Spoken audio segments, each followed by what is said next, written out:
Hello, so here's Pandalive video chat app.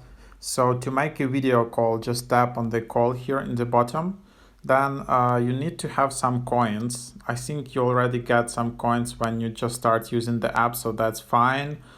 And then you can just select gender preferences. So if you want to select both genders, that's free. If you want to change gender, that's 9 coins. So you have that, and then you can just tap to start, and that's basically how video call looks like. You can accept or skip, and then you can just start a video chat. So that's basically how it works, similar to any other like Omegle or Monkey video chat apps. That's basically that. Then yeah, if you can have some messages, you can see your call history.